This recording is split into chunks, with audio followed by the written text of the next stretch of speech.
hello viewers मु आपण पे आज आनी सुंदर पदार गोटे 3 BHK spacious flat jar super built up रोचे दीटा साइजेस गोटे रोचे 1723 स्क्वायर फुट जार प्राइस रखा है 89 लाख आ गोटे अछि 1829 स्क्वायर फुट जार प्राइस रखा है 95 लाख आपण माने गोटे डेमो फ्लैट मु देखे दोछि हमर एई सेगमेंट रो घरटा रहबे आपण को लिविंग स्पेस पाखा पाखी रहि जाछि 20 फुट रो वाइड स्पेस रहइबो एटा आपण को गोटे स्पेसियस किचन रोचे आपण माने देखि पाते फुली स्पेसियस कराइ छै सेल्फ रखिया पे भी आपण को ताजा बना है जाइए सेल्फ ऑलरेडी कंप्लीटेड अच्छे एटा जदी चाहिए आपण एटा ओपन भी करि परबे क्लोज भी प्रोविजन अच्छे ये रोची हमरा अटैच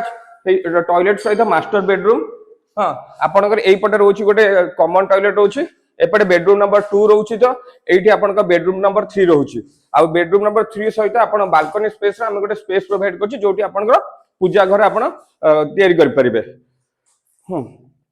आ टोटल ऊपर हम एठी दोछु तीनटा बालकनी एटा गोटे डेमो फ्लैट थिला एई भडा आउरी हमर एठी होछि 24 टा फ्लैट जादर 8 यूनिट एना खाली अछि एटा एई जो प्रोजेक्ट एटा सुंदरपदार बळभद्रपुर लोकालिटी रोड आ एटार बैंक लोन अप टू 80% सुविधा अवेलेबल अछि प्रोजेक्ट एयरपोर्ट 5 किलोमीटर डिस्टेंस एई सोसाइटी ऑलरेडी 500 प्लस फैमिली रहुछंती